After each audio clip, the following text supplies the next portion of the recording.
without having to dial back into the voicemail service. That's awesome. And then I get the text to speech, sent to my BlackBerry, and so for me, it's kind of like I miss a call. I feel the voice, I feel the text message coming in, and I can, take a quick scan on my BlackBerry and figure out who it is, and I don't actually have to go and listen to the whole voice message again. But then I have a text archive of voice messages that I'm getting that I can put into my email records for a client. It's really actually kind of freaking awesome, and I have no idea how they can give away a phone number for free, but so far it's been pretty nifty. Isn't it like a 660 phone number or something? No, actually I got a local exchange number for out of the Stillwater CO, believe it or not. Wow. So yeah. So it's I'm just waiting to see what else they come out with. They're very clever guys. Absolutely. Any other things that are percolating in your mind today? Well, I got a blog feed from someone who I follow, and I just want to pass line that this is the 25th anniversary. March 15th was the 25th anniversary of the registration of the first .com domain name, and that company. Let me see if I can find it here. The first registered domain name was for a company called Symbolics.com on March 15th, 1985. In 1985, only 6 entities registered a .com domain name. By 1992, there were still fewer than 15,000 .com domain names, but today there are over 84 million domain names that have been registered out there, and I know I've got my, I've cut my share.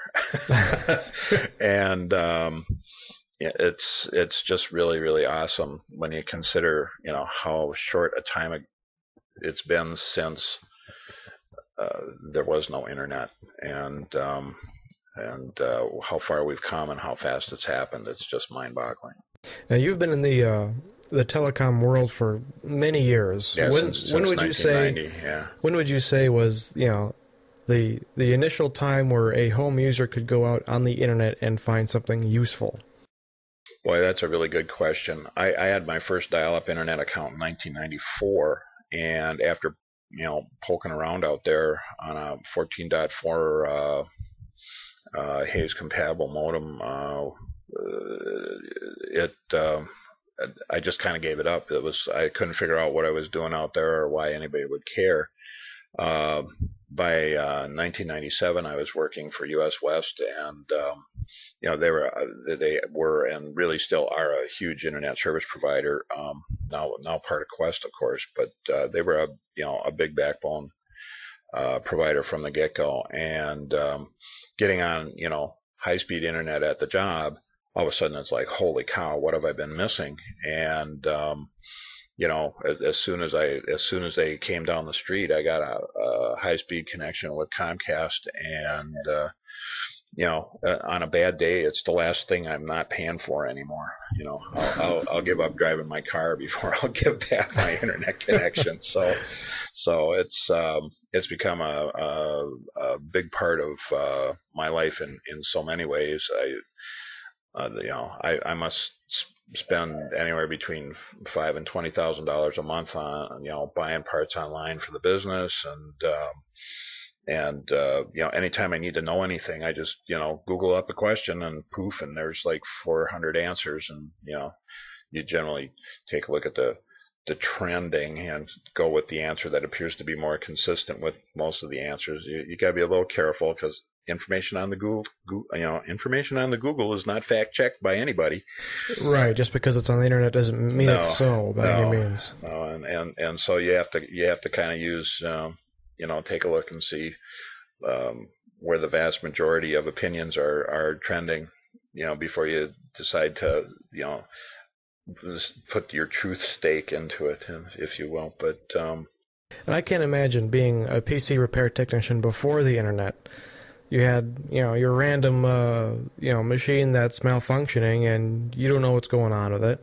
And you can't just hop on Google and research, the stop error you're getting. Yeah. You literally have to sit there and just think and fiddle, and it must just wasted tons of time. Yeah, or pick up your old dial phone and call 15 friends and see if anybody'd seen it before, and eventually, I suppose you just eventually you'd surrender. But yeah, it must have been. I have no idea how that could have worked. You would have had to have known and remembered a whole lot more. And now it's, just knowing where to look, and there you are. So. Exactly. Once you spend enough time, you figure out what are the good resources, what are the good forums. There's one particular site, I won't even mention the name because they anger me so much. They say, they'll say, we've answered this question. View the solution free for 7 days. Right. And it's like, don't even tease me with the fact that you have the solution to my problem, but I have to pay you to find out. Yeah.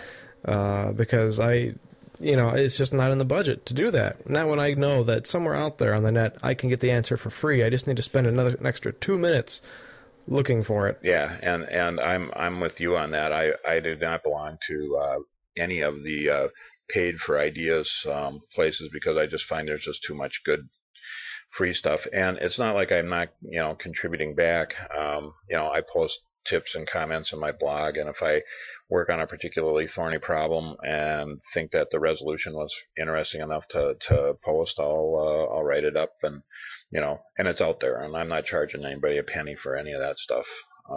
I've just received too many good things for free to even have a dream about trying to monetize the flow of information. Right. Yeah, when I've had a number of queries about my Xbox in the oven article, because I've had 2 Xboxes that red ringed on me. Right. The red ring of death, which means that the solder in the chips on the motherboards, because there's air bubbles in it, when the machine heats up, that solder begins to weaken, and eventually the chips separate from the motherboard. Hence, if you disassemble the Xbox, take out the motherboard, put it in the oven to warm it up to preheat it, stick it in the microwave, don't turn the microwave on, of course, then ramp up the oven to 425. After a few minutes, you put the motherboard, which is still warming in the microwave, put it back in the oven. It should reheat the solder and sure. melt it back. The chips will settle back in.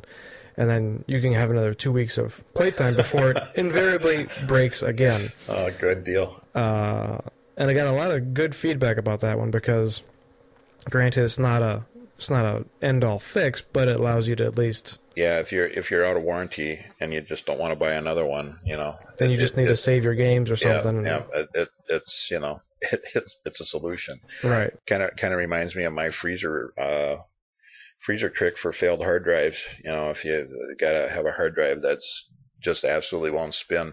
I've had some luck putting it in the freezer. I'll put it in a plastic bag and put it in the deep freeze for a few hours to overnight or whatever, and then while it's still ice cold, mount it onto a computer and try and get it to spin up. And usually once you get it spinning, it'll spin again until you power it off, and it gives you enough time to recover data and stuff like that. So what does the cold do to help it run again? Nobody really knows, but the assumption is that there's some contraction going on in the metal parts, and it loosens up the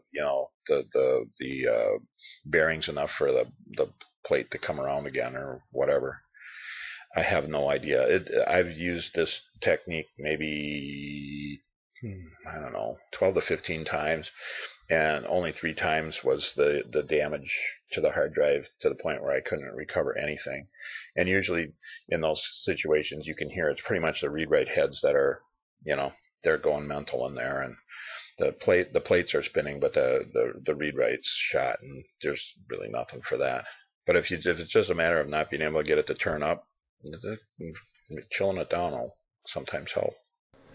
That's very interesting. I did not know that. I learned something today. Yeah, it's and there again, where did I find that? I read that one on the Google, And why do I call it the Google? I'm not George Bush, but and the Google on the internet. Yeah, on the interlink. Yeah, and.